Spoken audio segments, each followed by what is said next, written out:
जो बनना हो सच्चा जीवन साथी, पति अपनाए एनएसवी।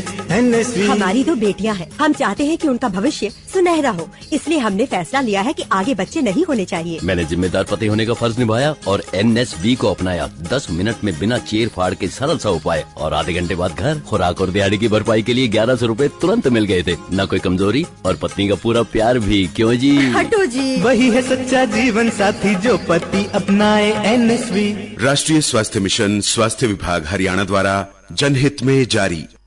नमस्कार, ये आकाशवाणी चंडीगढ़ है। अब आप प्रतिका से प्रादेशिक समाचार सुनिए। पहले इस बुलेटिन के मुख्य समाचार। सर्वोच्च न्यायालय ने नीट यूजी परीक्षा मामले की सुनवाई इस महीने की 18 तारीख तक स्थगित की।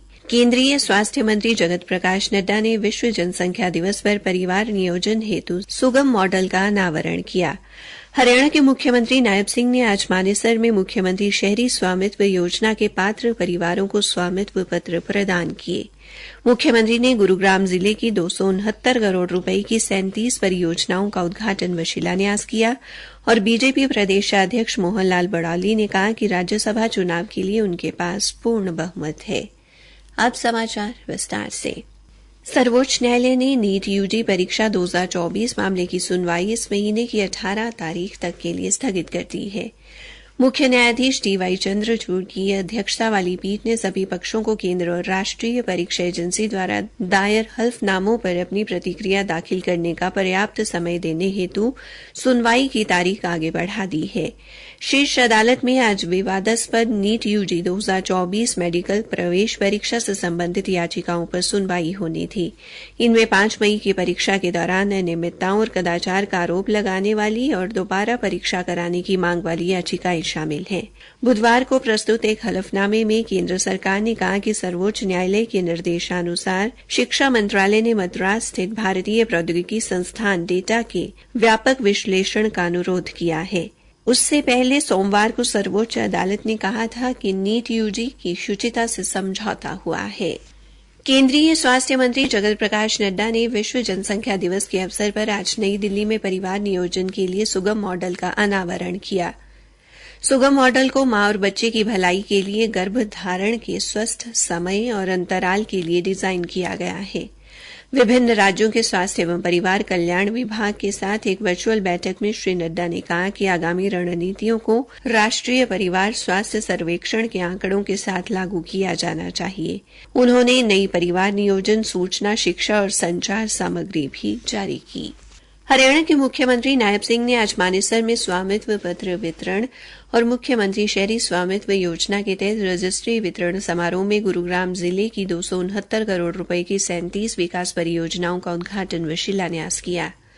मुख्यमंत्री ने 12 परियोजनाओं का उद्घाटन किया, जिनमें सोहना उपमंडल में 57 लाख रुपए की लागत से बीपीडीएस से इसाकी गांव तक सड़क का सुदृढ़ीकरण, 1 करोड़ 33 लाख रुपए की लागत से इसाकी से रानी का सिंघोला तक सड़क का पुनर्निर्माण शामिल है।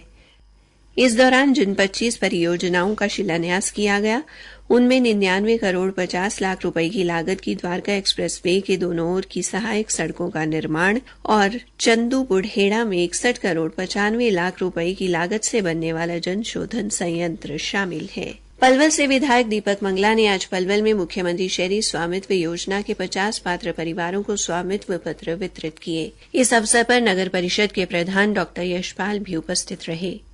दीपक मंगला ने कहा कि मुख्यमंत्री नायब सिंह ने शहरी क्षेत्र में 20 साल से अधिक समय से संपत्ति पर काबिज लोगों को मालिकाना हक प्रदान कर बड़ी राहत दी है। उन्होंने कहा कि जमीन का मालिकाना हक मिलने से व्यापारी अपने व्यापार को आगे बढ़ा सकते हैं। हरियाणा में पशु कल्याण को बढ़ावा देने के लिए अनिल अग्रवाल फाउंडेशन की द एनिमल केयर ऑर्गेनाइजेशन ने आज मुख्यमंत्री नायब सिंह की उपस्थिति में हरियाणा सरकार के साथ एक समझौता ज्ञापन पर हस्ताक्षर किए। समझौते के अनुसार ये संस्था प्रदेश में पशु चिकित्सा के क्षेत्र में 100 करोड़ रुपए लगाएगी।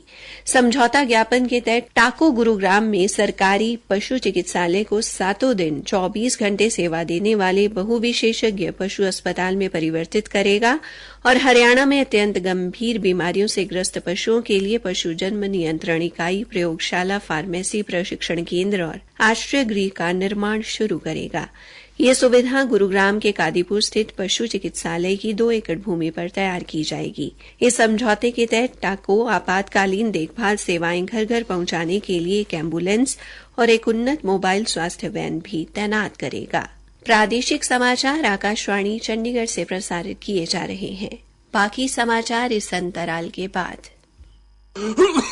और ताऊ ठीक से ले तने टीबी रोग में हुई नई शुरुआत के बारे में बताऊं। अच्छा वो कैसे भाई? रे ताऊ तने याद होवेगा जन्म पाछे ही अपने छोटे बालका ने एक टिक्का लगा कर ऐसा टीबी से बचाव खातर। ई वो बीसीजी टिक्का बड़े बूढ़े वयस्कों ने भी लगेगा। हरियाणा सरकार अभी इस टिक्के ने जिला अम्बाड़ा, भिवानी, हिसार, झज्जर, जींद, कैथल, मेवात, पंचकुला, रोहतक और सोनीपत में भी लगा रही है। इस बीसीजी टीके से घबराना नहीं, टीबी से खुद को बचाना है। तो आगे आओ, बीसीजी का टीका लगाओ, प्रदेश को टीबी मुक्त बनाओ। टीबी हारेगा, देश जीतेगा। अधिक जानकारी के लिए डायल करें 1800-11-6666। राष्ट्रीय स्वास्थ्य मिशन, स्वास्थ्य विभाग हरियाणा द्वारा जनहित में जारी। हरियाणा बीजेपी के प्रदेशाध्यक्ष की जिम्मेदारी मिलते ही मोहन लाल बड़ौली ने कहा कि राज्यसभा चुनाव के लिए उनके पास पूरा बहुमत है। श्री बड़ौली आज गन्ना स्थित बीजेपी कार्यालय में जिले के कार्यकर्ताओं के साथ बैठक कर रहे थे। मीडिया से बातचीत में उन्होंने कहा कि बीजेपी के लाखों कार्यकर्ता सेवा ही संगठन के मूल मंत्र को लेकर सरकार की जनकल्याणकारी नीतियां गरीब के घर तक पहुंचाने का काम कर रहे हैं। इसी के चलते आज मंडल प्रवास योजना के तहत एक बैठक का आयोजन किया गया है, जिसमें जिन लोगों को सरकारी जन कल्याण योजनाओं का लाभ नहीं मिल रहा, उनको वो लाभ देने का काम मंडल प्रवास योजना के तहत किया जाएगा। उन्होंने कहा कि हरियाणा में बहुत जल्द विधानसभा चुनाव होने जा रहे हैं, जिसमें तीसरी बार मुख्यमंत्री नायब सिंह के नेतृत्व में स्पष्ट बहुमत से बीजेपी की सरकार बनेगी।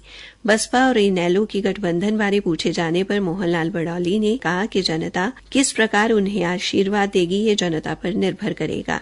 आने वाले विधानसभा चुनाव में बीजेपी सरकार की पोल खोलने वाले दुष्यंत चौटाला के बयान पर श्री बड़ौली ने कहा कि प्रदेश की जनता ने इस बार हुए चुनाव में उनकी पोल खोलने का काम बखूबी किया है।